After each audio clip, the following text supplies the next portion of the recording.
Tonight is called Are You Realistic with Your Dating? There's a lot of different ways that I could have gone about talking about this idea tonight. I could have said, for example, well, are we going to talk about a first date? Are we going to talk about the beginning of dating? Or are we going to talk about the middle of a date if I'm already dating someone? I decided tonight in my handout to talk about faults. Can you see the faults in the person that you're dating? Because very often we romanticize our dates. There's two things that I see. I set people up, and because people have had their heart broken so many times, what ends up happening is they have this automatic defense mechanism. No, this is not going to work. It's not going to work. So you spend 3 days before you're going out with that person making sure that you become what I call a self-fulfilling prophet. You're going to make sure that it's really not going to work. And guess what happens? I have this amazing thing. You actually go out with the person and it doesn't work. I know it can be shocking. It actually doesn't work when you go out with the person, because you decided before you even started it's not going to work. What you do is you first social them, right? You check them up on Facebook and Insta and all these other things. So you make sure that you know their whole thing, because you're going to base their entire life based on what they're going to post on their thing. So everyone's worried. What am I posting? What does my picture look like on my social profile? And it becomes this whole, what we call the dating cycle game. Or there's the opposite of that. The opposite of that is, I'm going to romanticize this. It's going to be wonderful.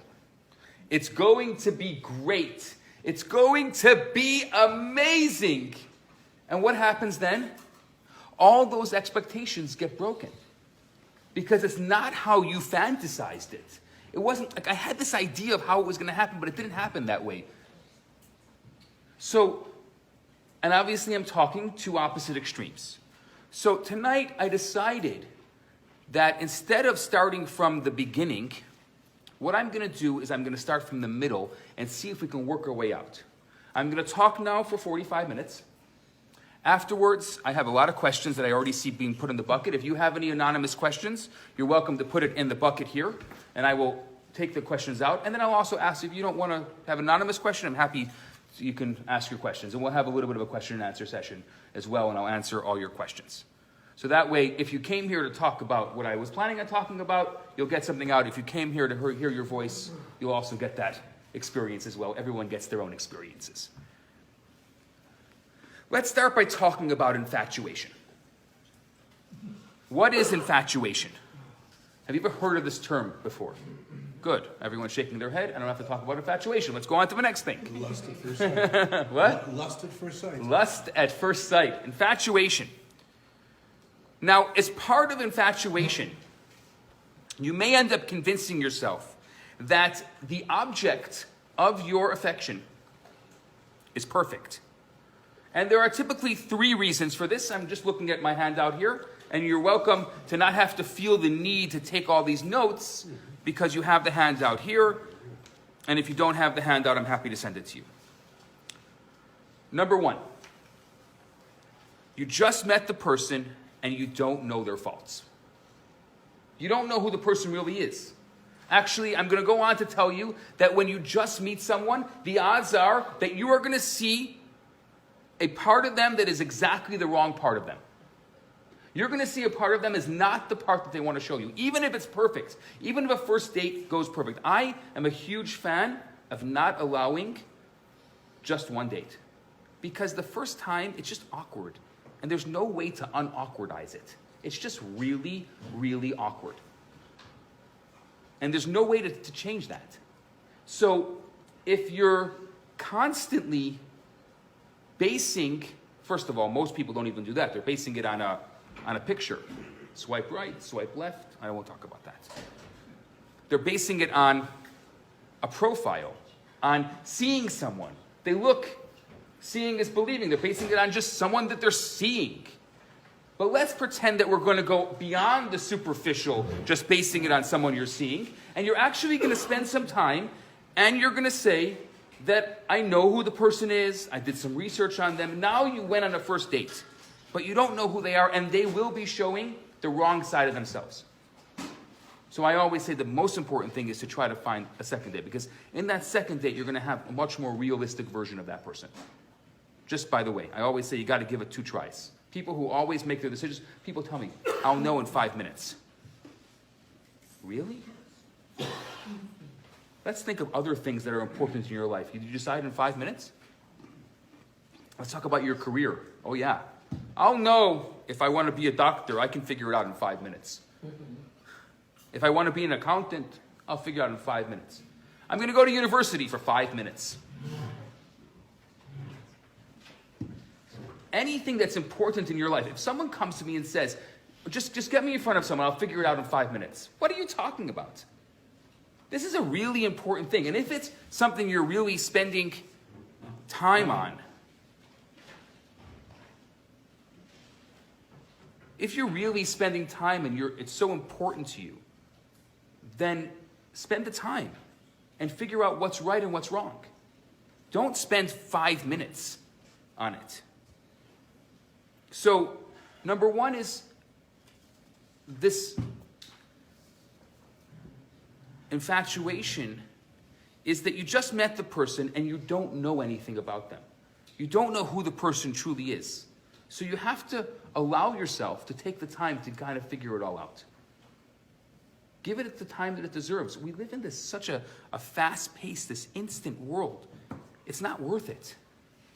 It's not worth it to live in this instant world and to use all the mechanisms of the world in long-term relationships.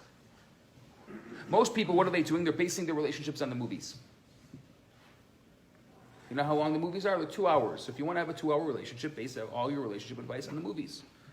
If you want to base it on something you see in a tabloid magazine, I don't know how long those relationships are. Probably less than 2 hours.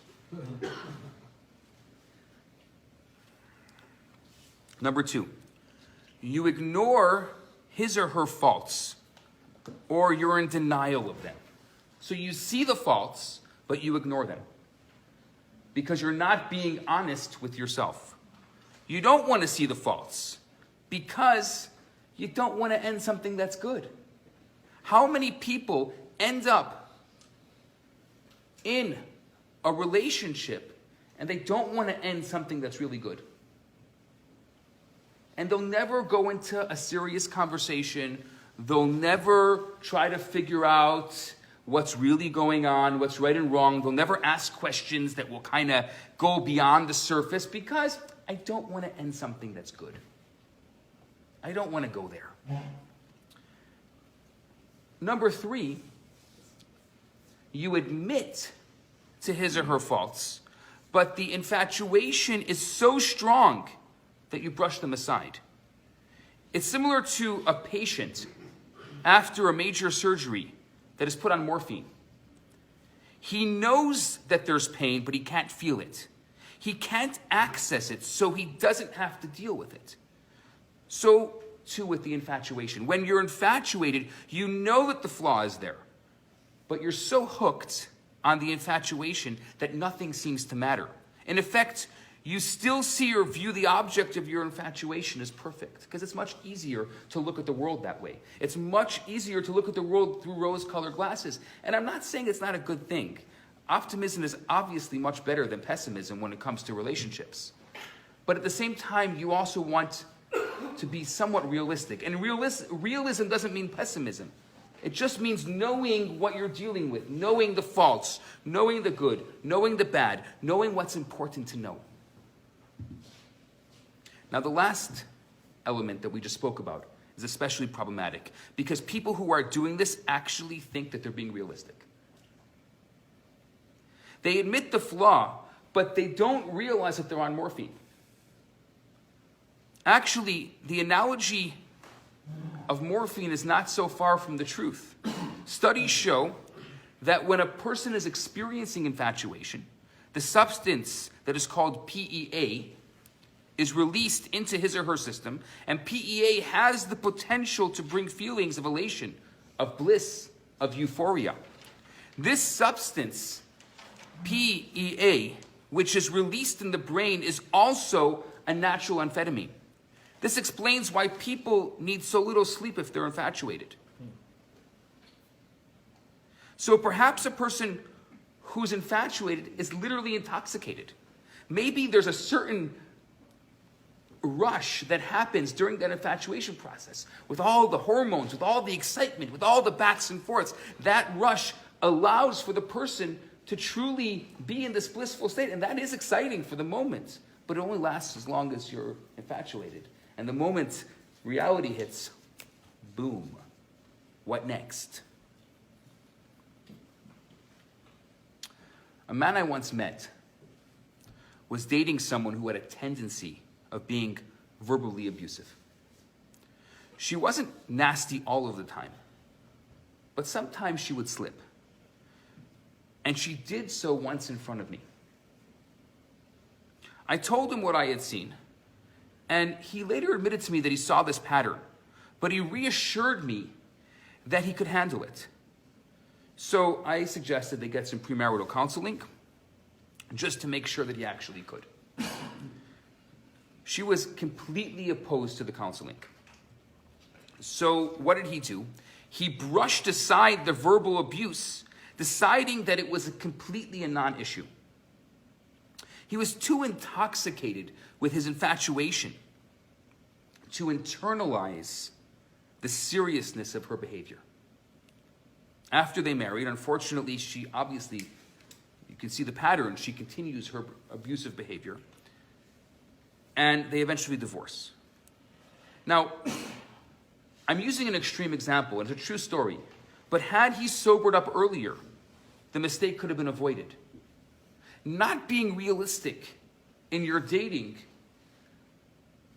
and I know what you're thinking, and I can see your faces, and you're like, oh my gosh, that's a really bad example.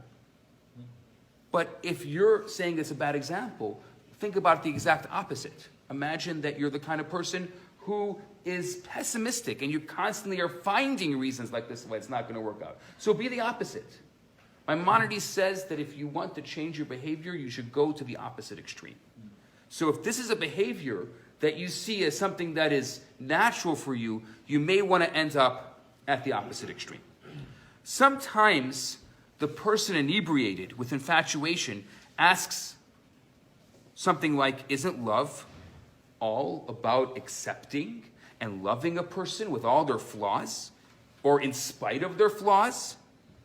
Isn't that what I'm doing? I'm loving the person, flaws and all. Isn't that what the rabbi said I should do? Isn't that what it's all about? And it's really a tricky question.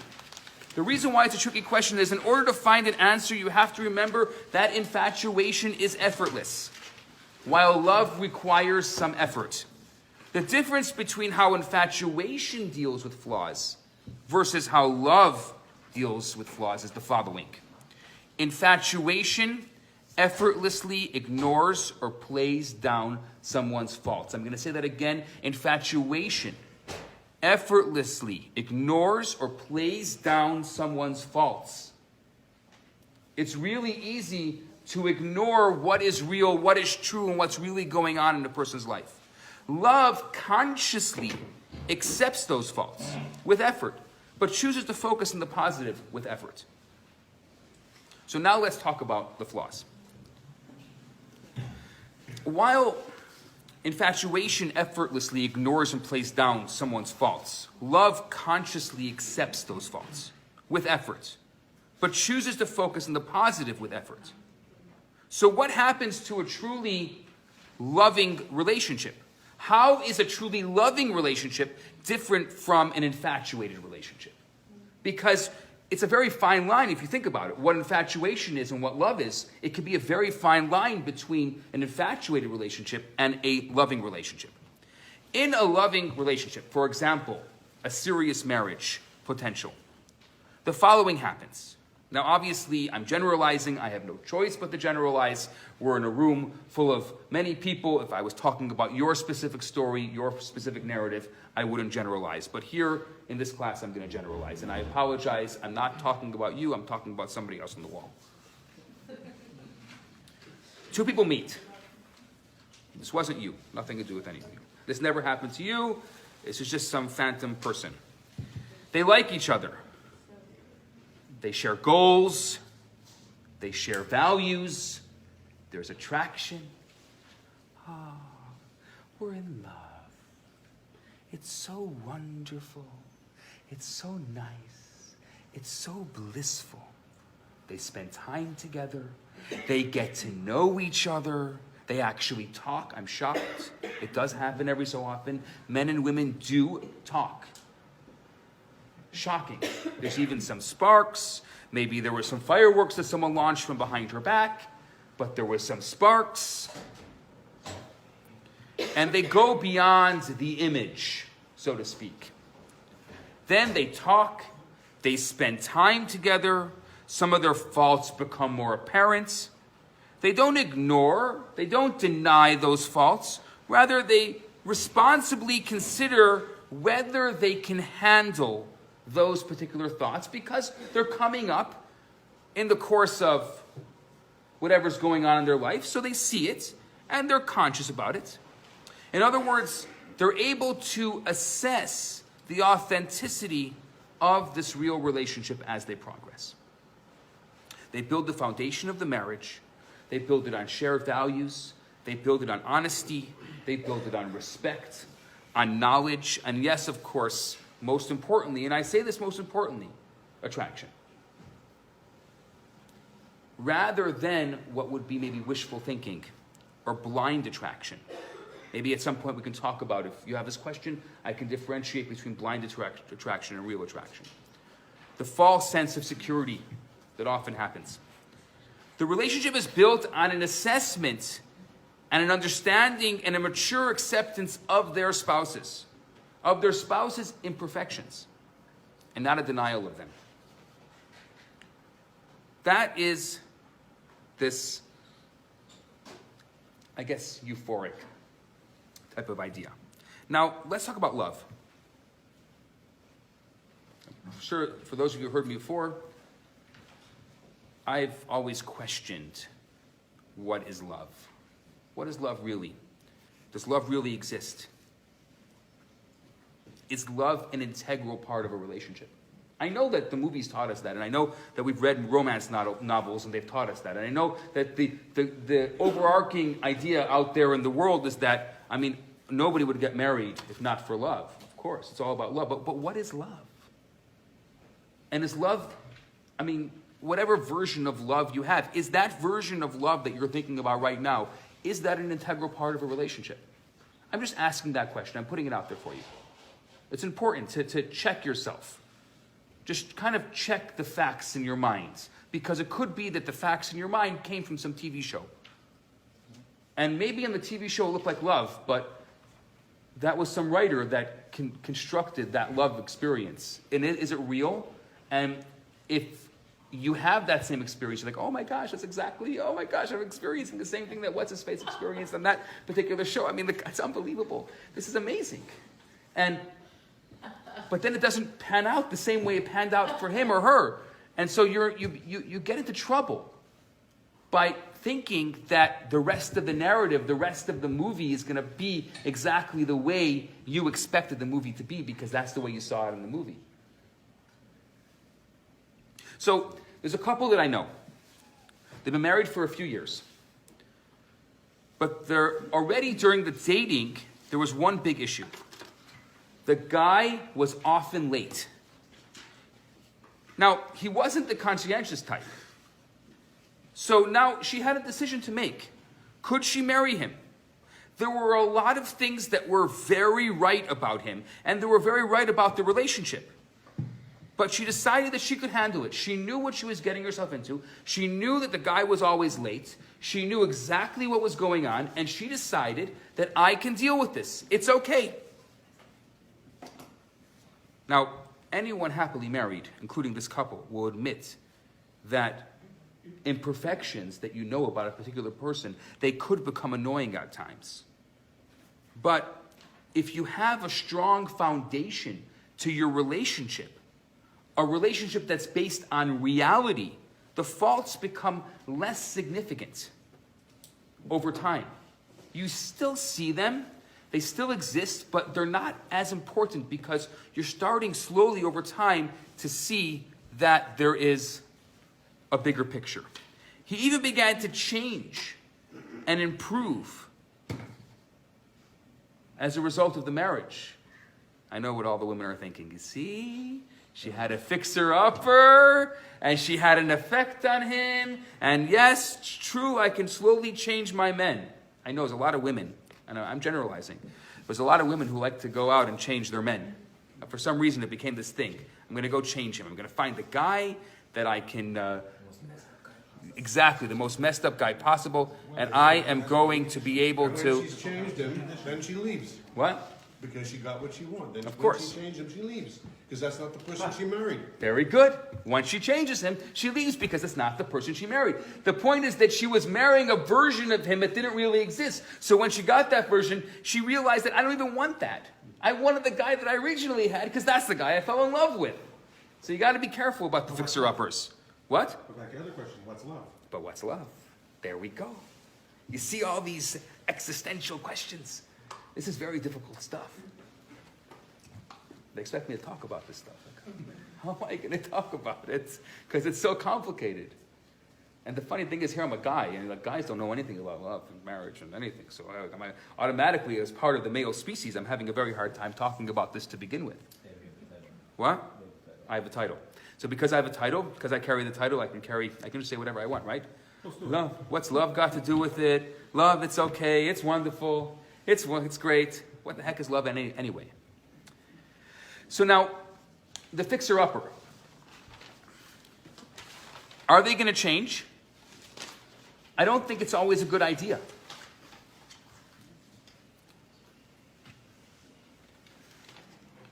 I once met this woman who's divorced with a few kids. And when I asked her why she was divorced, she said, because my ex-husband was abusive. So what was my next question? Did you know that he had abusive tendencies before you married him? What did she say to me? What a lot of women have said to me. Of course I knew. We dated for close to 2 years before we got married. I knew everything about the guy. So what do you think my next question was? So why the flippin' heck did you marry the guy?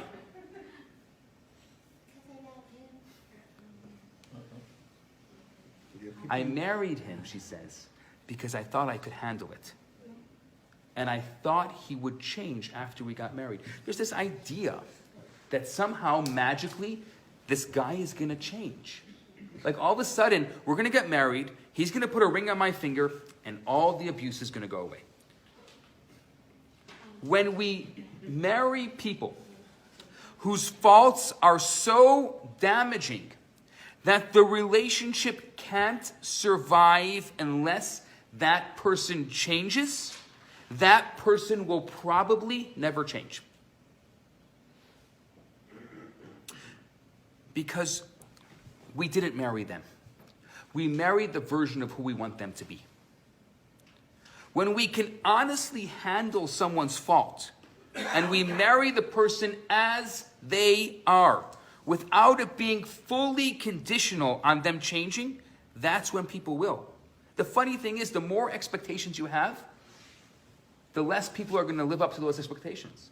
The less expectations we have, the more we're going to end up getting what we want. It's an amazing thing. If you run after it, it runs away. If you run away from it, it runs after you. This stuff is true.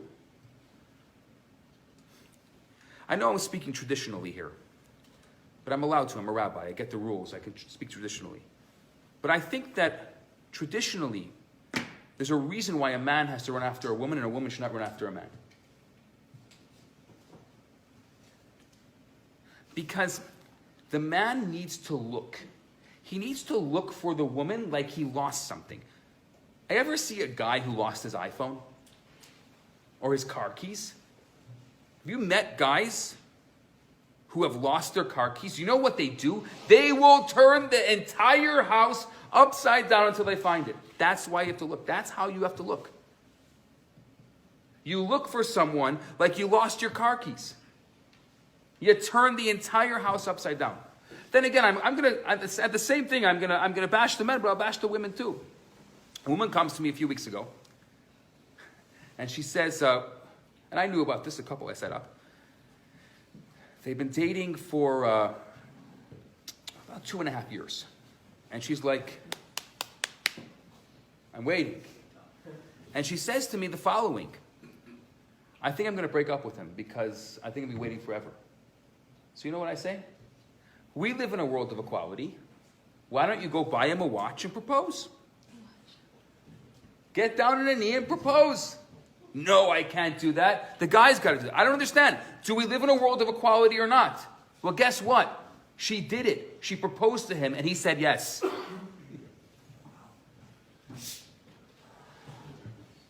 she actually buy a watch? I don't know what she did. I don't think she did. I think she just asked him to marry her, and he said yes. And that was it. The guys want to know, what kind of watch did she get him? Was it worth it? Exactly. It sounds crazy. But if we live in a world like that, I think it can go either way. I think we have to be okay with the possibility that life is fluid and it's not linear. That it really can go either way. And you never know what's going to happen. And that's okay. It's okay the same way that it's okay for her to not have expectations. It's also okay for her to propose. It's the same story. And because I think as a society we have broken all the boundaries, because we've broken all of the stereotypes, we have to be okay with picking up the pieces and realize that it's not going to be what it used to be. It used to be people had a need. They had a need to get married. Today, we are completely self-sufficient. We don't have that need anymore. We don't need. And it could be today that what I have to do is I have to really physically feel like there's something missing in my life. Clear out half of your closet. Do you ever look at your closet and say, is there room for someone else's clothes here? I'm not talking to anybody in specific. But we have this conversation.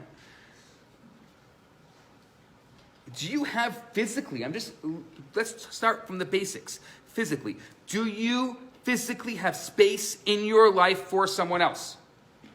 Is there space in your closet? Is there space at your table? Is there space in your bed? Do you physically have space for someone else in your life? Then we can go to emotionally, then we can go to mentally, to spiritually. That's a whole different level. But is there physically space in your life for someone else? And if there isn't, make the space. If your vessel is completely filled, then you expect someone else to come along. You have a full vessel already. The first thing we have to do is experience that sense of humility within ourselves. That there is something truly missing inside me. That I am only the best version of myself is only half of me. This whole soulmate business is real. That the two of us together make a whole.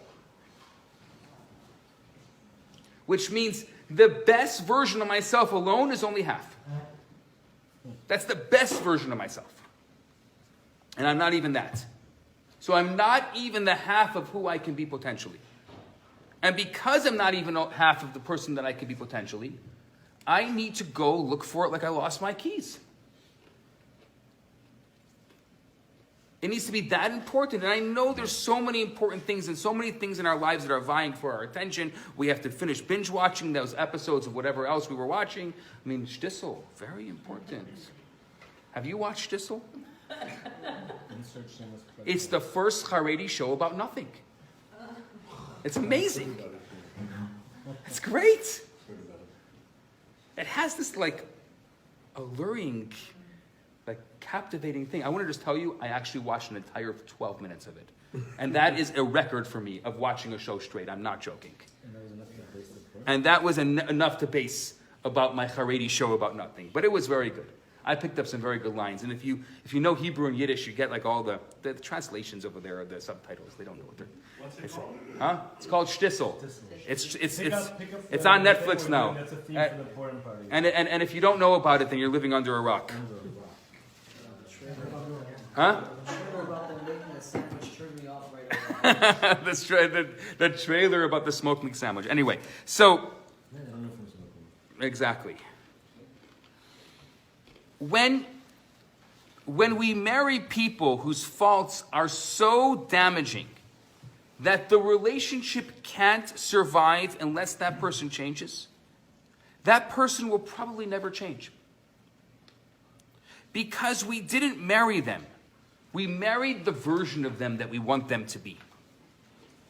But when we can honestly handle someone's fault, when we marry the person for who they are, am I saying the M word and everyone's getting scared? Because we haven't even gotten to the C word, or we haven't even gotten to the D word, commitment, dating.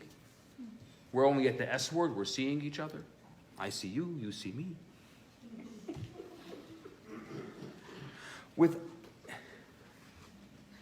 If we're able to, whatever version, marry, date, commitment, C, I don't care what version you use. I'm using marry because I like the big M word. You can use whatever other version makes you feel comfortable in your comfort zone and stay there. I'm just testing out. Can I push the envelope a little bit tonight? Sure. Okay. Can I give you a little bit of a little what word? Zug. Can I zug? Give a zug. Am I gonna give a zug? Okay, good. I'm just making sure I can give a zug.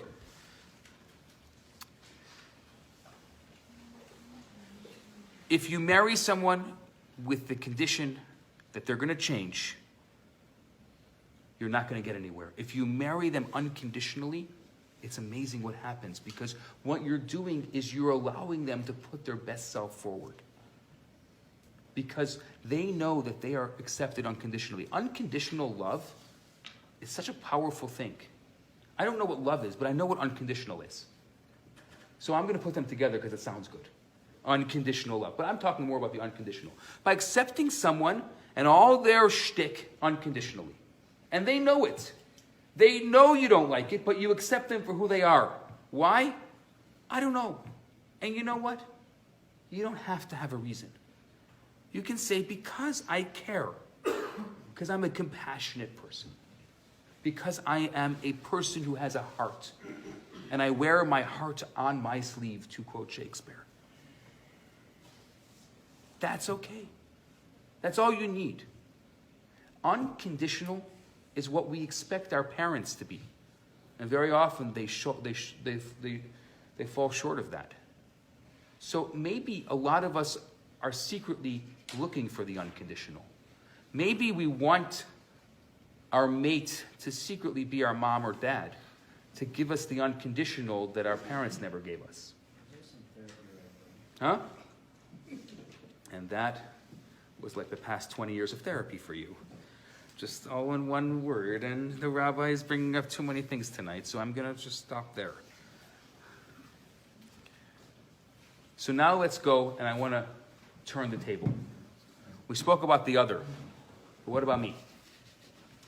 Sometimes people are realistic about the other person, but they're not realistic about themselves.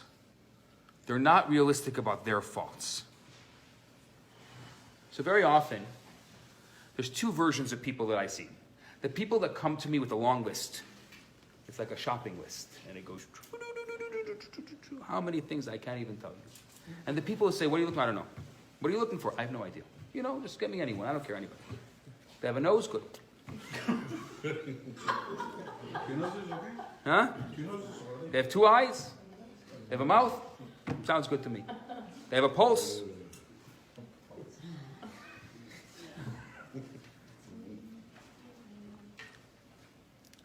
For those of you who have heard me talk about this before, I'm sorry if it's redundant, but I want to talk about it for a second. It's so important to know who you are before you start dating. How do you know who you are? You need to go through a process. Now, there's lots of different processes that you can go through before you start dating. So here's one version of that process, and I'm going to tell it to you right now, and you can decide to take it or leave it. And I'm happy at some point, I'm actually not going to tell you the entire thing right now, because it's actually a cliffhanger. Because what I want you to do, and I'm being open and honest about it, is I want you to do the first 2 steps and then come back to me and ask me what the next step is. So what I want you to do is take out a piece of paper, a blank piece of paper, and don't do it right now, but you can do it at some point, and you can make some notes. If you don't want to make some notes for yourself, you can ask me later, and I'll send you a whole file that I made. I'm happy to send you a PDF of this whole thing. A lot of people have done it, and I'll tell you why it's important. I want you to take a blank piece of paper and just write on the top of it, what am I looking for? And take time. This process could take you 10 minutes, it could take you 10 years. It doesn't really matter. I hope not 10 years. Yeah, I know. So I hope not 10 years. But it can take you hopefully more than 10 minutes. And you write down as many things. The point is that if you handed me this paper, this is how important this is to me. This is the rule. If you hand me this paper, and I find someone, and I check off every single thing, you will go right to chuppah. You won't even date. That's how descriptive it has to be. So I don't want, huh? Put it on the list. He wants the watch. He's still stuck on the watch. What kind of watch do you like? This watch from 1985. That'll be on my list. Now, I don't like words like nice. I don't know what nice is. Everyone is nice. Kind, sensitive, caring, smart. I don't know what these words mean, because every single person has a different version of what those words mean. So what I want is I want you to qualify those words. I want you to write more than just smart, nice, sensitive, caring, loving. I don't know. Those are just words that you can just take a thesaurus and you can just write them all down. Okay, what are synonymous with love? And you write them all down. I want you to qualify. What does it mean? Am I looking for someone who's going to be my mom or my dad? Because that's the kind of person I'm looking for now, because I didn't get any love from my dad. I mean, come on. I'm looking for a guy that's going to be my dad. Yeah, you may not see a rabbi, you want to see a psychologist. But we're not going to solve the world's problems or your problems overnight. So if you're looking right now for someone, that's the kind of person you're looking for. Be realistic. The best thing is to call it out and put it on the paper. No one is going to see this paper besides for you.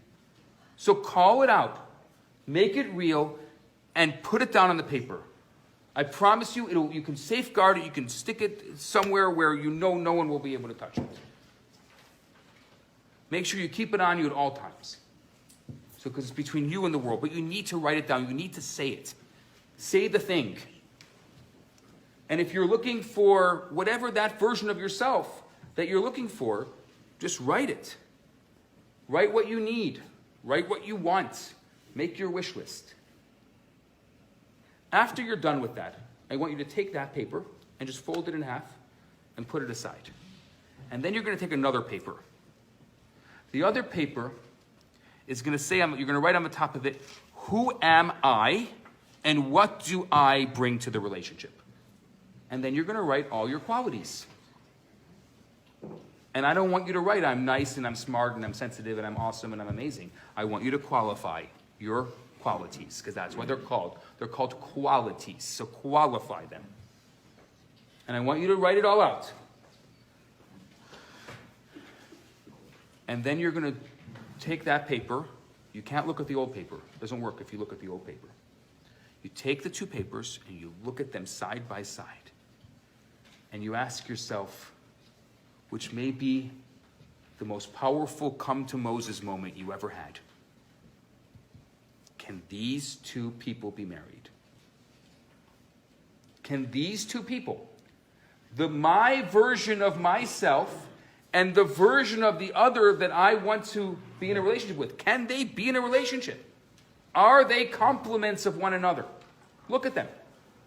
And then call me. Or text me or write me. And I'll tell you what the next step is. What I'm going to tell you is when you're done, this is half of the process, but I don't want to tell you the next steps because I think that it's important for you to go through these 2 steps first. When you're done with those 2 steps, when you're done with the whole thing, what you're going to have is an honest paper of what you're looking for. And you know what you're going to do? You're going to take that paper and you're going to hide it. You're not going to look at it. And then you're going to go on your way and you're going to meet people. And one day, you're going to get into a serious relationship with someone. And you're going to see it's actually going somewhere. And if you're a guy, you're going to realize you're going to probably have to pop the question soon. And if you're a woman, I'm saying traditionally, you're going to realize that some guy's going to pop the question to you soon. And you're going to be like, I don't know if this is the right person for me. And you know what you're going to do? You're going to have that little piece of paper that's going to be so powerful. But you know why? Because you're going to be able to write all the qualities of that person. And then you're going to secretly take that paper out afterwards and you're going to compare them and you're going to see, can those two people be married? You're going to have that very powerful piece of paper that you made before you got into the relationship. So you know that it's totally unbiased. And you'll be able to answer your own question. And at some point, you're going to have a very difficult question you're going to have to answer. And you're going to be uncertain because so many people get into this and they're uncertain. It's scary. I was scared. A lot of people are scared. You know what my mom told me? My mom said, she looked at me in the eyes and she said, listen, Boychik. She didn't say Boychik, but stupider people than you have done this. And I was like, yeah, you got a point. That sounds like your mother. Yeah. She's like, you got a point. Stupider people than me have done this. But you need to have that confidence. So what this page is going to do for you, and more than anything else, also it's going to help clarify what you're looking for, which is very important. There's other benefits. But I would say the most important benefit that this page has for you is it's going to give you that confidence that when the right person comes along, you have an unbiased version of who you're really looking for. And if that person meets that unbiased version, you'll know it's the right person. You won't be scared. Because there's a lot of uncertainty in relationships. And especially if you get into a marriage and a long-lasting relationship, there's a lot of uncertainty in it. And you want to make sure that you are realistic when you get into it, and you want to have that confidence. Now, a lot of people, when they get into relationships, they underestimate themselves. They have a false version of themselves. And there's usually 3 traps they fall into. If you want to look here, I wrote it here on this page. It's the 3rd page in your handout. Number 1, infatuation. The lie of infatuation is all I need is attraction. If I'm attracted to him or her, I'll be okay. That's a lie. Number 2, desperation. The lie of desperation is there's no one else out there for me. The trap of desperation is a very dangerous one. It's caused a lot of people to ignore horrific things during the dating process. I sometimes get these calls. I'm sorry if I'm generalizing, but I have to tell you this. And I have like this, you can hear like on the other side, I need to get married. I need to get married. And I say to her, when is your 30th birthday? When is your 30th birthday? And it's something, I don't understand it, but it's something around like a certain time, and all of a sudden it's like, I need to get married. That desperation is really not good. I'm scared to set people up who are desperate like that because I know what they're looking for. We all know what they're looking for. And the moment they get what they want, they're going to throw their guy out. That's the reality. Because they didn't really want the guy. They just wanted what the guy could produce. It's like a junkie looking for a fix. It's like a junkie looking for a fix. Couldn't have said it better myself. And number 3, not in reality. Not in reality looks something like, I'm perfect, so I think I deserve someone who's perfect too. And guess what? Nobody's perfect. It's kind of like,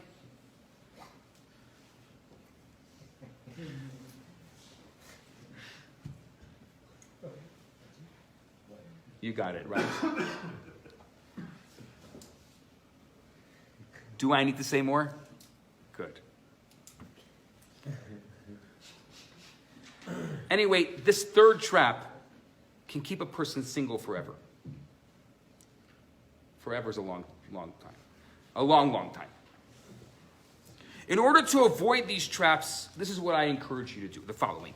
Number 1, make your list. go over. There's going to be other elements I wrote here of things you can do with your list, some ideas. I'm not going to rehash them. I just spoke about them. I'm not going to rehash them, but you're welcome to take a look at the handouts. Then what I want you to do is, and this is why I think it's really important, if you don't have a relationship mentor, you need a relationship mentor. And I'll tell you why you need a relationship mentor. Because, if you come from a divorced home, the odds are that you know. If you have been divorced, the odds are even more. If you come from a home of which there was not love, or you don't think your parents had a happy relationship, there's another version. You need a positive version of relationships. You're never going to believe in marriage if you don't know what relationship looks like, if you don't have a positive version of relationships. If you don't think your parents had or have a good relationship, then you probably will not know what a relationship looks like. So you need a relationship mentor. You need someone who can guide you and who can tell you what relationships look like, so you have an idea of what a relationship is. So, since my time is running out and I want to go on to your questions, I'm going to say the following. I want you to ask yourself 5 important questions today. Can I admit the faults of the person I'm dating? Number 2, can I handle them? Number 3, can I admit my own faults? Am I aware of my own imperfections? Number 4, am I being realistic as to the type of person that I should marry? Number 5, am I allowing my fantasies or my immature needs to take over and push me to ignore negative or destructive aspects about the person who I'm dating?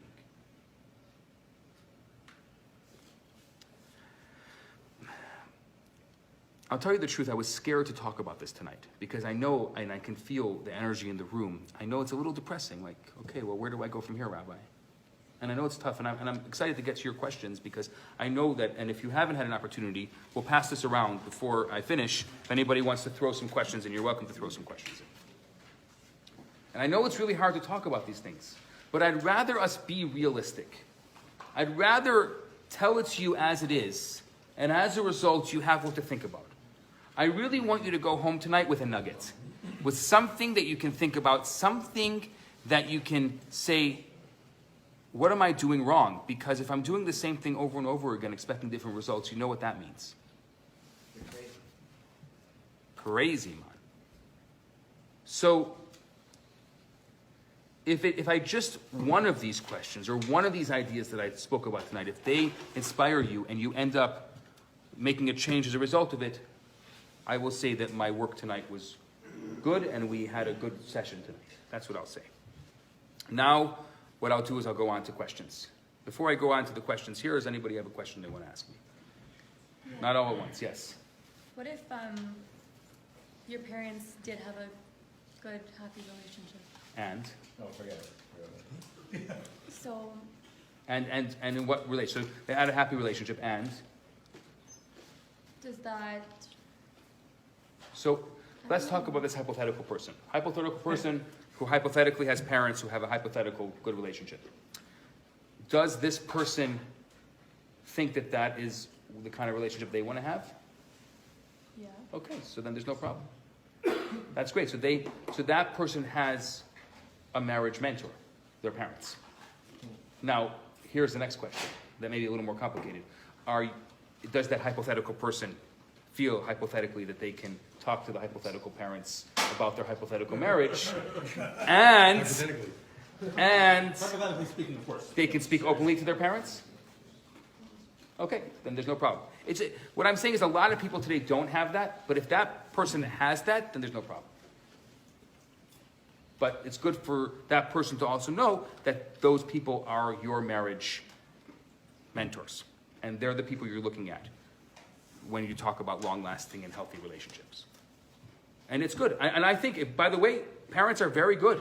If you really feel like your parents are a great example of relationships and you feel like you can have an open, honest conversation with them, happy birthday. I mean, that's the best situation. Unfortunately, I know more people than not don't have that. So if you have that, I would consider yourself lucky. Yes? What if hypothetical parents who do not have a relationship got divorced but still insist on being in a relationship? And that's all you know. Tell your mother to step back. Well, I would say to those hypothetical parents, has it worked out for me yet? Do you want hypothetical grandchildren? But they know the answer. They don't have actual argument. What? They know the answer, but somehow I know. It's very complicated.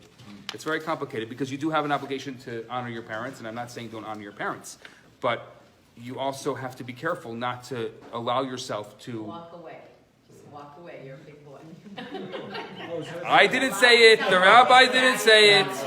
As long as the rabbi didn't say it. You're allowed to say Okay. you're a big boy. Mike, what? I have a question for you. Question. Yes. We've got some questions. Yes. How do you feel about bringing in an outsider, like say like best friend and trusted friend, to help identify your faults? Somebody who you know will call you on your BS, because when it comes to admitting your own faults, it's like that little trap when you go into a job interview and that question comes up. You know, what's something you'd like to improve? So- what's your biggest weakness? And people will always sugarcoat it and say, "Oh." So it's a very good question. What he's asking is, what do you think about bringing a friend who knows you inside out, who knows your BS? There's no such thing as a friend who knows you inside out, but I do believe that you can have a friend who can call you on your garbage. So that is true. I would go through the process first and then bring the friend in, because I think you want to go through that process unbiased. And the moment the friend comes into the picture, it's going to become biased. But I do think it's great if you have a friend like that. Friends are very valuable. I wouldn't make it a survey. Don't bring 20 friends in. This is not a survey. But definitely bringing one good friend into the picture is very good. What? No polls, no Facebook polls, please. But one good friend would be very, very valuable. Okay. I have a question. Yeah. Should you change your life to attract a certain girl to your life? Should you change your life to attract a certain girl to your life? Well, Or, 'cause you said do you want to be that person that you end up changing to? like cutting your beard or... Do you want to be the kind of person you end up changing to? Rabbi, That's the question. You What? and I have had that conversation before. And it's more a question of knowing your limits as to what you're willing to change. No, but I think there's much more than knowing your limits. You have to ask yourself, okay, so if I change myself and I'm not who I am, if I'm not myself, then what's the point of changing? Yeah, well, that's it. That's why knowing what you're comfortable I would rather say that this is the kind of person I'm looking for. And it's hard because, you know, the old joke where you have the singles ad, those old singles ads from the newspapers, they don't exist anymore, but and you're like, yeshiva bacher, beard, hat and jacket, studies all day, looking for same and other. So you have to be you have to be careful about what you're looking for and what you turn yourself into. Okay, well, let's go to, I got a bucket here full of questions, so let's go to some of these questions. This person addressed me in third person. Does Rabbi Bernath believe that couples with a large age difference can work? I don't know what the term large is relative. In generally, I think that more than 10 years is not a good idea. I don't think it's a good idea that your partner should be closer to your parents' age than yourself. So I would say 10 years at most. I mean, especially in today's world, there's such a generation difference in 10 years. I mean, even 5 years has a generation difference, but 10 years is even a bigger generation difference. So I would definitely say that you have a lot of problems. And if you want, I hate to refer, but if you go online and you type in Rabbi Bernath, large age difference, I wrote an entire article about it. And in that article, I list all of the reasons why I don't think larger than 10-year age differences work. Does Rabbi Bernath believe in love at first sight? Do I believe in love at first sight? I think that there are people who can say they have love at first sight, but they can only tell you after the fact. They can't tell you at first sight that there was love. I think a lot of couples actually will tell you that they knew they were right for each other right away. But they're telling you after the fact. Hindsight is always 20/20. So love at first sight, I don't think there's anyone who just had a love at first sight and can truly say that at first sight. They can maybe say that a year or 10 down the road, but not at first sight. So love at first sight does exist. I mean, you can ask couples. They'll tell you stories about love at first sight. But I'd rather talk, I believe in couples who are married for 10 years that had love at first sight. I don't believe in people having love at first sight. Love develops. Because I believe that love develops over time. So 10 years later, you can tell whatever narrative you want. If you want your Genesis story to be love at first sight, make it love at first sight. If you want your Genesis story to be love at second sight or 50th sight, I don't care. If you want, you can tell whatever story it is. It's great for the bubbas, but that's about it. Next. Next question. Do I recommend dating websites? I'm not gonna... I'm going to try to give you unbiased here. It's your question. Huh? You put that question in. I did not put the question. It's not my handwriting. You know my handwriting. This is not a shameless plug here. So what I'm going to tell you is the following. I'm going to first talk about the general... I was talking before our class started tonight, I was talking about the speed dating. I don't think speed datings are a good idea because it doesn't really give you an opportunity to really know anyone. And I think if you wouldn't speed date your university, why would you speed date the person you're going to marry? What is speed dating? Speed dating is basically where you go to this event and you go have musical chairs and you spend 5 minutes with every single person there. Less. What is it? That's longer. What is it? Less. Less than 5. Less than 5. Can you imagine? People are making decisions. At the end of the night, you can say, oh, I like that one. And I definitely have heard of people meeting from these speed datings, but it's the exception to the rule. And generally what ends up happening is someone who could be good for each other because they looked at each other the wrong way because it was awkward, because it is really awkward. It's super awkward. So because they looked at each other the wrong way at the speed dating, they'll never, ever... I've tried. I have people that I think are so good for each other. I set them up. I already speed dated them. Okay? Tell me, what did you learn in 4... What do you learn in 4 minutes? Or what do you remember from what you learned in 4 minutes? It's how somebody Sorry, starts you mean out. after you saw the other 6 people or before? Exactly. So you decided that out of the 22 people in the room, that was the best one. Happy birthday. So then you have all these swiping right and swiping left, and that is like messed up our society. But I like to, because he's in the room, I like to call him out. I never have an opportunity to call it Henry. But I had this dream a long time ago of making a local site for Montrealers. And when I was sitting in a class just like this, and I started talking about it. And he was sitting at the class. Remember that? It wasn't in this room, that's for sure. It's 2011. Yes. 2011. And Henry said, you know what? You won't believe it, but I have a domain that I bought called jmontreal.com. And I'll give it to you if you want to make the site. And so it all happened at a table looking just like this with a bunch of people. Somebody else said, I'm going to help design the site. Somebody else said, I'm going to help create the profiles. And there's a whole group of people that got together and we created this. Were you there at the time when it happened? I don't think so, no. So, were you there? No. So it was a really nice group of people that got together, and now it still works. Right now, there's 2,900 Montrealers on it, and growing every day. And I can tell you that recently, I was talking about this before, that recently it's had a tremendous resurgence. Just happens to be out of nowhere, so it's really amazing. A lot of people out of nowhere, we started having tons and tons of people signing up to it. It kind of goes through these phases where, because we don't really, it's just a community service, so we don't really advertise it, but somehow it just goes through these phases where a lot of people are signing up on it. And so obviously I got re-excited, and so I started making a lot of matches again, and I'm going on there every day now. So if you don't have a profile on there, I encourage you to make a profile there. It's completely free. There is a paid option. There are a number of matchmakers aside from myself. You can also click on that you want your thing to be open to matchmakers, and I have heard a lot of really good things lately about what's going on over there, and I've seen a lot of good things as well. So that's jmontreal.com.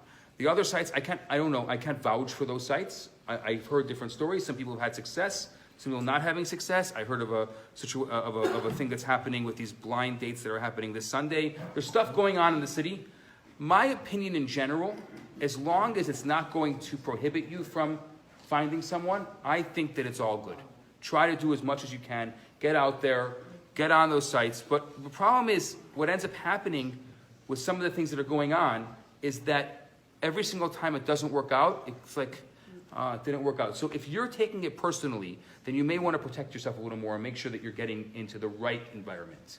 So I can tell you, like a site like Montreal is a little more protective of that than other things. So if you are okay, like I'll put myself out there, I don't care what happens, then try it all.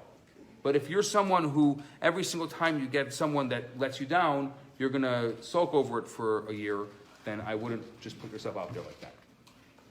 But if, That's my advice. Well, if you're gonna be real enough to write everything down about your faults and who you are, I mean, don't you also owe it to yourself to have a tougher skin as well yes. at the same time? I would hope that in today's day and age, people have. I mean, I think at work a lot of people have tough skin. So I would hope that that tough skin will translate itself into the dating and relationships as well. The next question. What is LOOOOVE? Question mark. What is love? In Detroit. I have no idea. I have no idea what love is. I still want to put on a Spotify playlist right now. I know. There's got to be a bunch of Spotify playlists that have some. Some rabbi once told me, it's not as great as the singles think it is, and it's not as terrible as the married people say it is.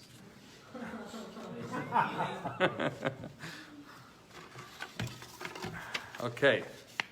In today's world, what, in your opinion, is the best way to meet someone? Honestly, friends. The best way to meet someone today is you go to a friend that's the same age as you, who you think is a good person, and say, you must know someone who you've dated who would be good for me. But you're so popular, man. What? Can't be someone that you dated and know. No, and you know what? I want to tell you, and I'm making this offer right now. If you go to one of your friends, and your friend says, it'll be awkward if I called them.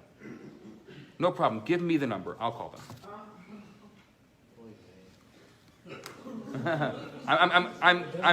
I'm calling the BS right now. What? It doesn't have to be someone they dated. No, it could be someone they know, but it's always easier if it's the person they dated and they said they wouldn't work out between the two of them. Like often your people you date, they're nice people, they're good people, but just the two of you aren't going to work out.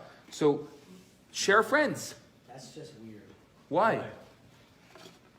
Why is it weird? Not that you had a long relationship with, not someone you like had kids with or whatever. I think But someone you date, you want to date 2-3 dates with someone. It didn't work out. You want to For you, but it could work for someone Okay, else. if it was a But couple then you of meet someone, years, you meet someone else, you're like, oh my gosh, you'd be perfect for you. Okay. One of my best friends' exes couldn't be that. Why not? One of my You friends, said one of my ex, you friends, said date, hold you on. didn't say One of my friends did. hold on a second. Let's okay. Order in the court.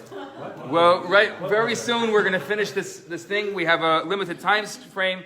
We'll finish this whole thing and then you can debate this over. I'm just telling you that I have seen the most success from friends.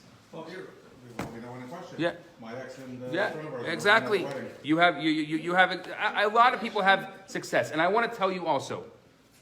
I believe that you need to make a vessel to get the blessing, and if you set your friends up, you're going to get married. You heard it here first. Go out there, find someone for your friend, and you're going to end up getting married. Because that's the way it works. God. Stop trying to find someone for yourself. Find someone for your friend. The next question. How does love, lust, and infatuation differ? You see, this is the problem with all these words. How does, love, lust, infatuation, I mean, these are all words. I mean, you can define them the way that you want to define them. There's a lot of people confuse love and lust. Physical touch confuses love and lust. Love is something that's much more long-term. Lust is something that's instant. You can't be in love after a minute. So the person who asked me if there's love at first sight, there's definitely lust at first sight. I believe in lust at first sight. I don't know if I believe in love at first sight. Love is something that has to develop over time. Lust is instant, but lust is as instant as the value, easy come, easy go. So whatever value in your instant gratification, you can have that value, but it's not the long-term kind of value. Infatuation is a much bigger story. We spoke a bit about infatuation today, and if you want, I'm very happy to talk more about infatuation a different time. Infatuation are very closely related. What? I mean, is it safe to say lust and lust and infatuation are more closer than love and infatuation for sure. But wouldn't one turn into the other? Lust would turn. I don't know if lust could turn into infatuation. Could infatuation turn into lust? I don't know. These are all definitions. You have to define your definition, but I'm happy to talk about it in the right time. Okay, true versus blind attraction. Someone asked me the question. That's great. Thank you. True versus blind attraction. True attraction is going to be after you finish that list that I told you about. You're attracted to someone not based on their looks. I'm not saying that looks can't be in the list, but it shouldn't be number one. Looks should never be number one. It could be number two, but not number one. And so you actually are attracted to someone who is really in line. Your heart and your mind are the same. Your mind that made the list, and your heart is in sync with your mind. So you become attracted to someone who fills what you're looking for, honestly. That is true attraction. Blind attraction is, that one looks nice. Swipe right. That's what blind attraction is.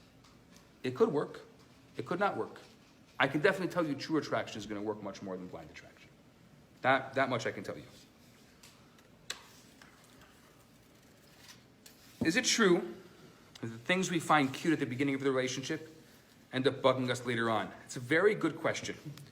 I've heard that, and I've spoken to couples, and I know a lot of couples who have said that some things that they find cute end up bugging them, but I hear a lot more of the opposite. Things that bug them in the beginning end up being things they find cute later on. Really? Yeah. You know why? Because if you care about something, you just have to turn it the right way. Which means if it's bugging you, there's a reason, because it's having an effect on you. It's rubbing against you the right way or the wrong way. It could be you. It could be the thing that it's rubbing against is the wrong thing. So if you just change, what ends up happening in the relationship is you change. I mean, we all evolve and we change as people. So things that originally bugged us could also be things that we end up liking later on. It's very possible. Any other questions? That's it. It's the end of my bucket. Any other questions? I have an answer. Huh? I have an answer. Go for it. No, it's true. Hollywood movies have really done a number on us, on culture, Jewish culture, of course. Western, North America, I don't know about your Western culture, but there was one movie I saw that had a really interesting line. It was a Jack Nicholson film with Laura Dern. I think the movie's name was As Good as It Gets. As Good as It Gets, okay? And he said, and in basic, I'll give you a quick briefer of the story.